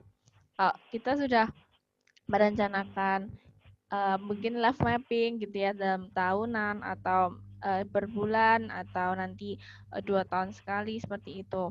Nah, ketika sudah di perjalanan kita menghadapi beberapa masalah seperti itu. Nah, seidealnya ketika masalah itu kita sudah usaha untuk menyelesaikannya, kita sudah nyari problem solvernya, kita nyari gimana biar tetap on the track dari life mapping kita itu. Nah, tapi kita menghadapi beberapa masalah. Nah, pertanyaannya, kira-kira apakah kita perlu meninggalkan, mestinya mengganti dengan dengan yang lain gitu ya? Itu apa kita masih terus melakukan itu aja gitu, melakukan yang sudah kita tetapkan gitu, apa ketika sudah benar-benar mentok masalah-masalah itu muncul gitu, kita apakah perlu tetap strict gitu ya, apa kita mengganti dengan yang lain, mungkin yang kiranya kita lebih baik atau yang gimana gitu, Mbak? Oke, baik. Bismillahirrahmanirrahim. Terima kasih pertanyaannya. Jadi kalau misalnya kita gitu ya sedang menjalani peta hidup kita gitu ya, kemudian kita nemuin obstacle gitu ya, kita nemuin hambatan gitu ya di depan, kita cek dulu, kita cek SWOT istilahnya ya, kita cek SWOT. Posisinya itu hambatan itu ada di mana? Apakah itu berupa ancaman, apakah itu berupa kekurangan gitu ya, gitu, ataukah itu tantangan gitu. Kalau itu tantangan gitu, apakah kita bisa menyelesaikannya sendiri? Kalau itu kekurangan atau tantangan, apakah kita bisa menyelesaikan sendiri atau kita butuh bantuan orang lain? Gitu ya.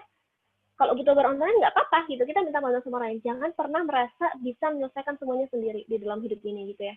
Kalau kita mau menuju satu tujuan, pasti saya pastikan teman-teman pasti butuh orang lain untuk mewujudkannya, nggak bisa sendiri.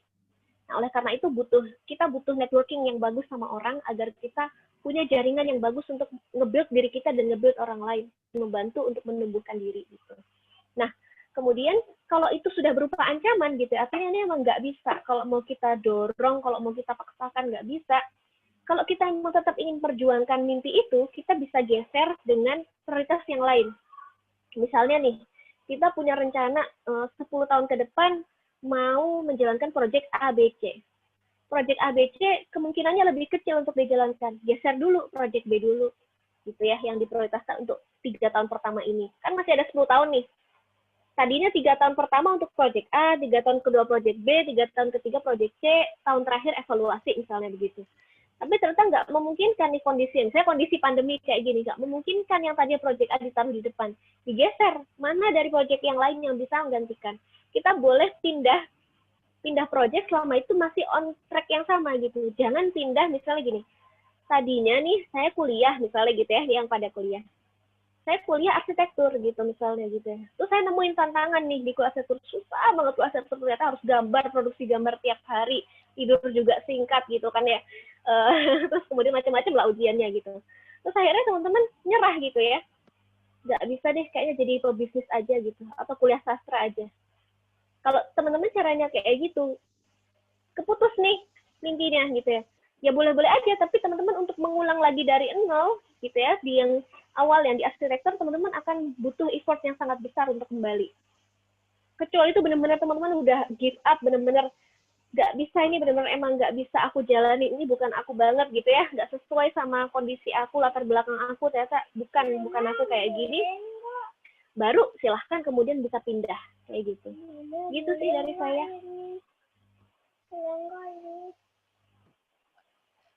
Terima kasih.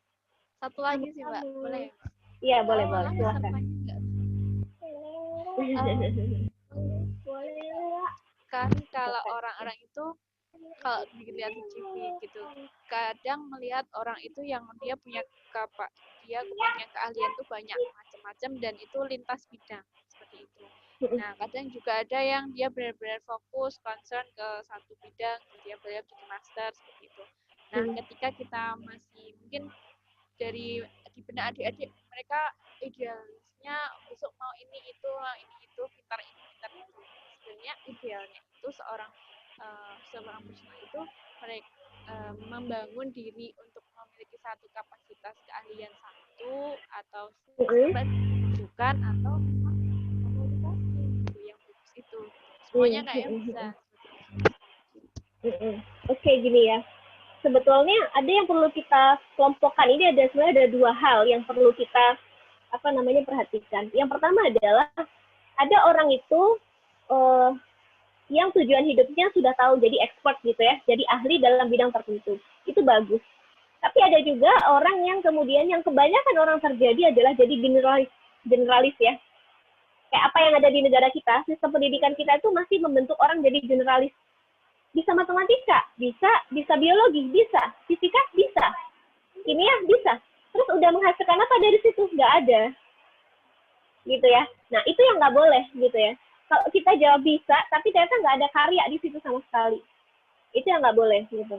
Tapi kalau tentang multi keahlian, misalnya nih ya, kalau sekarang kan kita tuh bekerja di zaman yang sangat multidisipliner, ya, sekarang itu. Nah, itu boleh, misalnya gini, ada orang yang keahliannya dokter aja. Tapi ada orang yang keahliannya biomedik. Biomedik itu menggabungkan kedokteran dan teknologi, akhirnya menghasilkan teknologi di bidang kedokteran.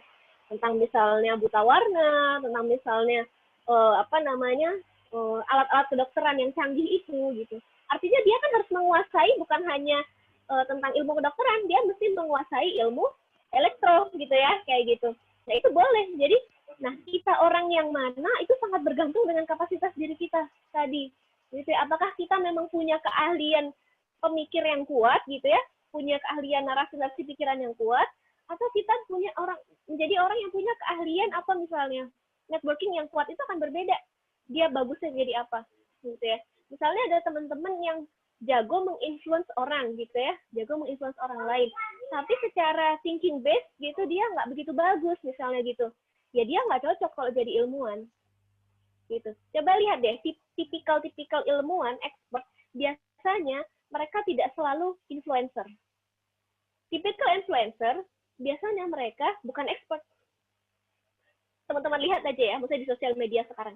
Influencer itu bukan expert. Expert itu orang yang ahli, udah sekolah, sampai doktor, profesor, pasti bukan influencer. Karena mereka beda-beda disiplin ilmunya. Ya, itu disiplin ilmunya adalah untuk mempengaruhi orang, people expert. Yang satu disiplin ilmunya adalah memang expert dalam bidang tertentu yang non-manusia. Gitu. Nah, kita mau jadi yang mana gitu? Kita bisa pilih dalam hidup kita sesuai dengan karakter kita, gitu, sesuai dengan kelebihan diri kita. Kalau kita nggak bisa menemukan kelebihan diri kita, biasanya ya jadi masalah, nanti jadi di persimpangan bingung. Saya kuliahnya MIPA gitu ya. Ternyata waktu kerja saya nggak suka kerja di lab gitu.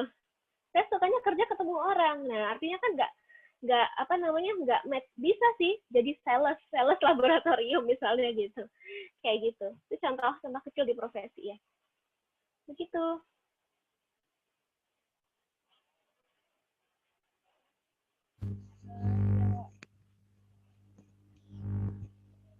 Ya, oke. Jadi sebenarnya untuk semuanya itu tergantung kapasitas gitu ya, Pak ya? Iya, betul. Tergantung kapasitasnya. Kita nggak bisa ini. Cuman yang jelas kalau di part A tadi misalnya ditanyakan adalah tentang generalis atau jadi expert, ya pasti yang lebih baik jadi expert, bukan jadi generalis. Makanya nggak perlu apa ya? Bisa banyak hal. Semuanya harus kita bisa, semua training kita ikuti. Maksudnya training itu kayak saya mau fotografi, mau ini semuanya diikuti. Tapi nggak ada yang expert, ya buat apa gitu. Oke, Mbak Ita. Sangat. Kalau kira-kira ini nggak, Mbak punya contoh, misalkan nanti teman-teman di sini mau pengen bikin bentuknya live mapping seperti apa? Mungkin teman-teman ada yang belum tahu gitu ya. Mbak punya file itu itu nggak buat contoh misalnya? Kalau file sih saya nggak ada ya, tapi Cuman saya ada. formatnya atau apa gitu. Jadi kalau saya bikin seperti ini ya. Ini ada di dalam buku Shine Bright, tapi ini buat cewek. Ya, buat cewek biasanya. Jadi di dalamnya itu ada tentang pertama ngukur diri dulu. Ya, ngukur diri kita yang tadi ya, yang 1 sampai 100 diukur. Nih, diri kita udah sampai segimana masing-masingnya diukur. Ya, peran kita di masing-masing aspek udah berjalan seperti apa. Kemudian setelah itu kita tentuin prioritasnya gitu ya, tentuin prioritasnya. Do, decide gitu ya, Eisenhower box, kita tentuin prioritasnya. Kalau sudah kita gali nih yang tadi FOE, FOR-nya, kita narasikan, ditulis. Setelah itu kita tulis tujuan hidup kita tuh apa sih sebetulnya, apa sih yang kita mimpikan gitu ya. Kita tulis, misi kita apa sih dalam hidup ini, kita tulis. Terus kita bikin vision board, ya kita bikin vision board. Oh iya, saya tuh maunya ngejalanin ini nih di dalam hidup saya. Nanti yang mau saya tuju macam-macam ini. Udah, setelah itu kita bikin, oh ultimate goal saya apa sih? Saya mau jadi, misalnya kalau saya pribadi, misalnya saya jadi arsitek peradaban. Gitu. Untuk jadi arsitek peradaban saya mesti ngapain? Nih di tiap 10 tahun saya mesti ngapain? Saya tulis di sini. Baru setelah itu kita ukur. Oh sekarang kondisi saya yang tadi ya, kuadran tadi yang ada aspek-aspek, kalau di sini pakai 5 aja. Saya menurut diri saya tuh sudah seberapa sih di masing-masing aspek ini? Ya, setiap orang bisa punya nilai yang berbeda karena punya standar yang berbeda. Karena bagi saya ilmu tentang intelektual itu harusnya segini, saya masih segini ya saya tulis aja segini. Ada mungkin yang ngerasain ilmu intelektualnya udah segini ya nggak apa-apa. Oh udah tercapai, intelektualnya udah pinter banget. Oh yang lain yang belum. Nah kalau saya menurut saya masih belum, jadi saya mesti harus upgrade banyak hal, misalnya kayak gitu. Kemudian, nah versi ideal diri saya kayak gimana sih di berbagai aspek itu ditulis. Aspek spiritual yang ideal kayak gimana, aspek intelektual yang ideal kayak gimana, semuanya ditulis. Barulah kemudian dibikin aktivitasnya gitu ya. Aktivitasnya apa yang dijalani? Bikinlah aktivitas harian gitu ya, bikinlah blocking time-nya gitu ya. Kemudian bikin target-targetnya gitu, masing-masing. Di sini ada bulan ini targetnya apa gitu ya, dan seterusnya. Saya pribadi punya seperti ini. Jadi kalau saya, contoh ya, ini contoh. Nih, dalam 1 bulan biasanya saya sudah ngeblocking timeline kayak gini. Aktivitas saya apa saja, kemudian jenisnya apa saja gitu ya, mana urusan rumah, mana urusan di luar rumah. Terus di masing-masing harian ada recap-nya kayak gini. Nah, ada apa namanya, apa saja pekerjaan yang harus saya tuntaskan gitu ya. Karena kalau nggak kayak gini, hidup kita nggak teratur gitu ya. Hidup kita biasanya, kalau nggak terlalu banyak waktu luang, biasanya yang dikerjain itu-itu aja. Akhirnya nggak progres gitu. Begitu. Kalau peta hidup ada sih saya, tapi harus bongkar-bongkar karena itu udah lama. Itu ada request dari peserta pengen difotokan isi bukunya Mbak Ita, boleh? Wah, Isi Masya bukunya Allah. yang tadi. Kalau difotokan semua, jangan dong. Itu Ya, kan privasi ya. PowerPoint kali ya, Mbak. Nah, yang buku sebelumnya tadi. Ya, ini satu lagi Mbak pertanyaan. Nanti kan kita sampai jam 10 ya. Ini masih 20 menitan. Ini ada pertanyaan dari di room chat Mbak siapa ya? Teman-teman bisa beli ya kayak gini nih, teman-teman bisa beli sendiri. Banyak yang jual, banyak jenisnya. Tapi kalau karena saya dari Brightalk ya saya punya Brightalk. Dan ini sebenarnya kosongan, tinggal diisi sendiri. Oh, kayak planner gitu ya, Mbak? Jurnal bulanan. Betul. Nah itu sangat bergantung sama diri kita. Jurnal dan planner itu sangat bergantung sama diri kita. Isinya gimana ya. Gitu. Kalau kita sudah membuat planning, kemudian di tengah kan ada up and down. Nah, bagaimana kita tetap menjaga semangat itu agar konsisten? Suaranya boleh dideketin, kecil sekali. Ini udah, Mbak, bisa. Nah, gitu betul. Oh, ya. Mic-nya didekatkan. Iya, diulangi ketika sudah membuat life plan, dia semangatnya naik turun. Nah, bagaimana cara menjaga semangat agar tetap konsisten mewujudkan target tersebut? Dari Mbak Nisa. Oke. Biar kita tetap semangat menjalani aktivitas kita, pertama harus punya lingkungan yang kondusif. Gitu. Kitanya kondusif, lingkungannya juga kondusif. Kalau kita temenan sama teman-teman yang nggak punya planning, pasti deh kita juga nggak punya planning. Udah bisa dijamin kayak gitu.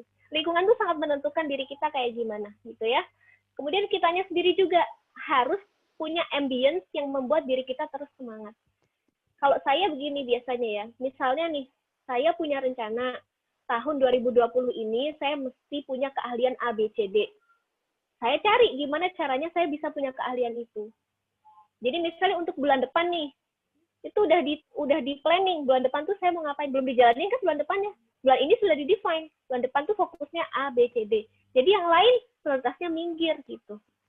Jadi kita nggak akan terdistraksi sama yang lain. Kemudian kalau sudah direncanakan, diplot ya. Diplot di di kalender bulanan gitu ya. Nah, ini kan masih kosong nih.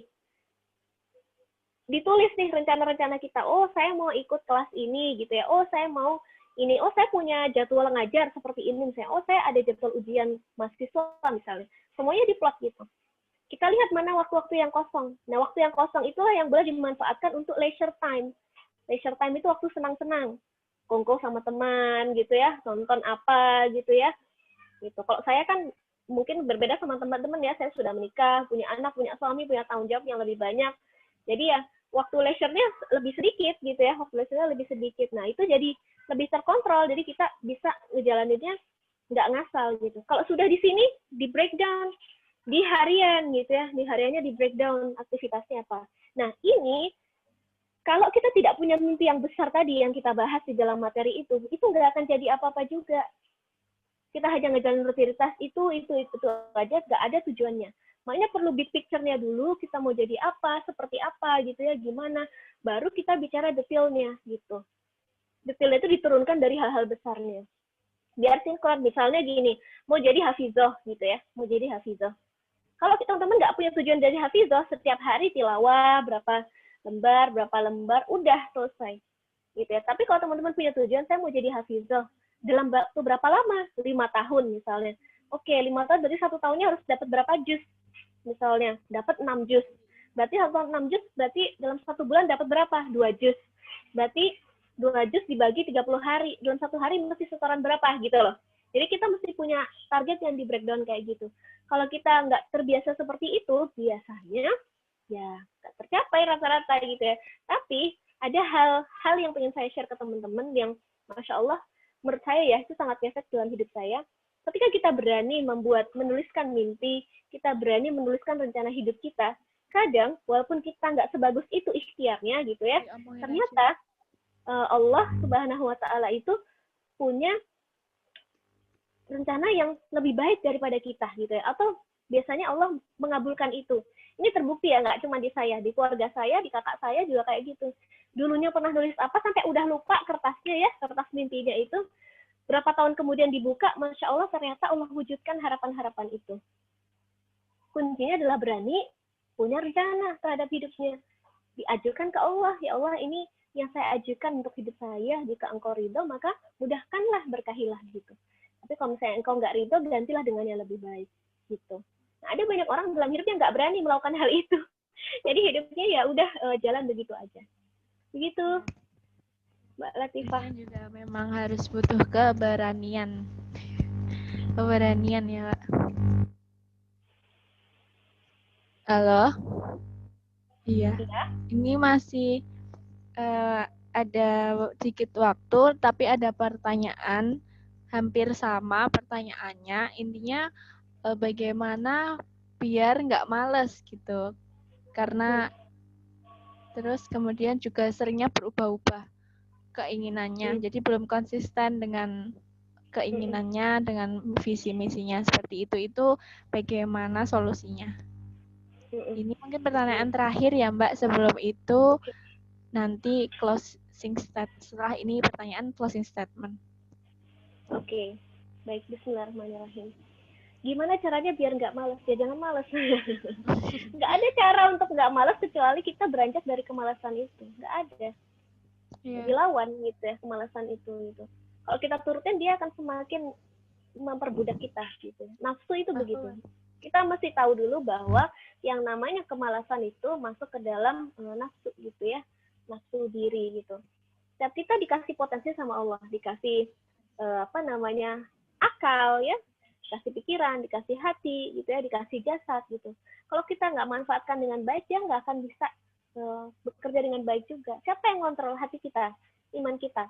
Kalau pengen nggak kena penyakit malas, penyakit hati yang lain, yang macam-macam itu gitu ya, kayak tadi mudah goyah segala macam, dekati Allah, dekati orang-orang salih, banyak mencari ilmu dengan orang-orang salih. Nanti akan membuat kita semakin lurus gitu dalam hidup. Tapi kalau kita misalnya lari dari semua itu, kita ketemu referensi yang nggak sahih, kita ketemu teman-teman yang juga sama-sama malesnya, kita nggak mau mendekati Allah gitu ya, kita nurutin setiap hari YouTube terpampang notification-nya gitu ya, Netflix terpampang notification-nya, kita ikutin, view juga kayak gitu misalnya gitu ya, terus apalagi lah yang banyak di Instagram juga gitu. Ya kita capek akan ikuti itu gitu. Teknologi yang ada, segala macam fasilitas yang Allah kasih ke kita itu diberikan bukan untuk melenakan kita, gitu ya, tapi untuk kita genggam di dalam tangan kita, tahu kapan waktunya kita genggam, tahu kapan kita lepas. Kalau kita ikutin itu seterusnya nggak akan selesai gitu ya, kayak gitu. Jadi tadi pilih teman-teman yang solih, pilih guru yang solih gitu ya, kemudian komunitas yang solih, dan dekati Allah gitu. Insya Allah lama-lama itu akan terkikis gitu ya, terkikis sendiri gitu. Ya mungkin konsekuensinya memang harus nanti kehilangan teman-teman yang berbeda seperti itu ya Mbak ya, yang beda jalan, beda keinginan visi misinya seperti itu. Dan insya Allah nanti teman-teman kalau tergabung di kami nanti tetap terjaga teman-teman salihnya seperti itu. Iya. Insya Allah. Insya Allah. Ya itu untuk sesi tanya jawab mungkin ada beberapa pertanyaan yang belum terjawab. Nah, insya Allah akan karena tadi beberapa pertanyaannya di luar ini pembahasan ini nanti akan dijawab di fasilitasi panitia di sesi yang lain seperti itu.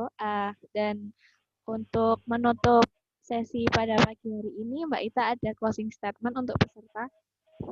Oh iya baik. Bismillahirrahmanirrahim.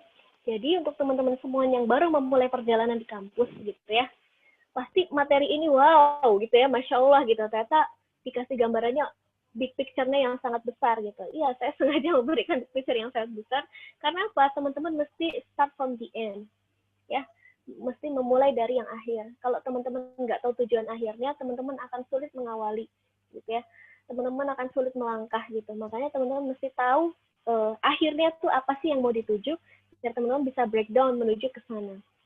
Terus, nah, apakah punya life mapping itu cukup gitu? Tidak cukup ya.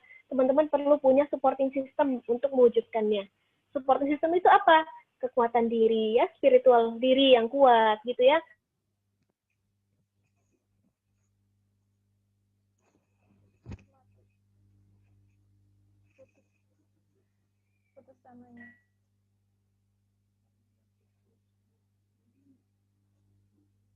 Kemudian tadi gitu ya, itu juga masuk nggak? Soalnya ada telepon masih masuk nggak? Tadi saya nge-reject ada telepon masuk dulu. Jadi teman-teman yang solid gitu ya, lingkungan yang kondusif, keluarga yang suportif, itu semuanya akan membantu kita untuk bisa mewujudkan mimpi kita. Dan lagi networking gitu ya, networking itu jaringan ya. Makanya kenapa perlunya berorganisasi? Karena kita membangun jaringan. Saya secara pribadi dari dulu, dari saya SMP, SMA, kuliah, sampai sekarang saya tidak berhenti berkomunitas dengan orang-orang solih, dengan orang-orang yang se-value, karena itu akan menjaga diri kita untuk terus produktif gitu. Kalau kita salah pilih circle, nanti kita jadinya nggak produktif gitu ya. Dan percayalah gitu ya, saya sudah mengalami ya selama kuliah. Saya dulu kuliah hidup dengan teman-teman yang heterogen di arsitektur. Saya sekarang seorang dosen arsitek, dan dulu saya juga di arsitektur hampir tidak pernah sekelompok dengan teman-teman yang anak masjid di arsitektur ya. Tapi Allah Subhanahu wa Ta'ala mengumpulkan saya bersama teman-teman yang sama-sama punya idealisme terhadap dirinya sendiri. Nah, itulah cara Allah untuk mempertemukan kita dengan orang-orang yang se-value, Kadang kita punya ketakutan nanti gimana, tadi ya kayak misalnya nanti kehilangan teman. Enggak, tenang saja gitu ya. Allah Subhanahu wa taala berfirman gitu ya, bahwa kita itu pasti akan dikumpulkan dengan orang-orang yang sesuai gitu. Ruh itu akan berkumpul gitu, kalau kata Nabi itu begitu ya, dengan yang sejenis. Jadi pasti kita akan dipertemukan dengan orang-orang yang sevalue kalau kita mengejarnya. Tinggal kita mau ngejar atau tidak. Gitu ya. Jadi teman-teman silahkan bikin life mapping buat dirinya gitu ya. Niatkan kata Allah Subhanahu wa taala dan minta sama Allah dibantu untuk mewujudkannya. Dikumpulkan orang-orang yang membantu mewujudkannya. Dijadikan semesta ini juga mampu membantu kita mewujudkannya. Wallahu a'lam bishawab. Jazakumullah khairan. Mohon maaf atas segala salah dan hilaf. Wassalamualaikum warahmatullahi wabarakatuh. Waalaikumsalam warahmatullahi wabarakatuh. Ya Mbak, jazakillah khairan Mbak Ita atas Amin. ilmu, waktu, dan kesempatannya yang sudah diberikan kepada adik-adik gitu ya. Adik-adik ya Mbak bahasanya. Iya, adik-adik. Anak-anak mahasiswanya baik. Gitu. Mungkin besok di perjumpaan selanjutnya semoga kita bisa berjumpa lagi dengan kesempatan yang lebih baik, dan mungkin para peserta yang ikut di sini sudah membuat dan sudah mengaktualisasikan, dan mereka sudah mendapatkan value apa yang mereka inginkan. So itu demikian sesi pertama kelas Muslim Negarawan yang diadakan dari teman-teman kami Komisariat Sesolo Raya sebagai upaya baik fasilitator teman-teman mahasiswa untuk menjiwai atau mengerti bagaimana potensi mereka seperti itu. Akhir kata, apabila ada kurang lebihnya saya mohon maaf sebagai moderator dan memandu acara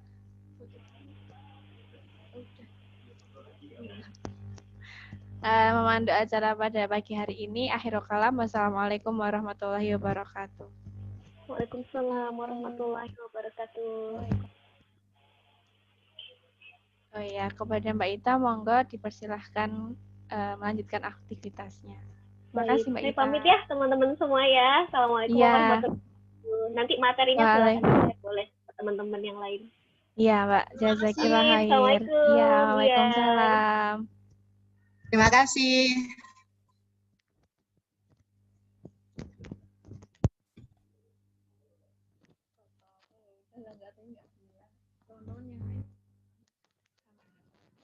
Bentar ya Mbak, foto dulu.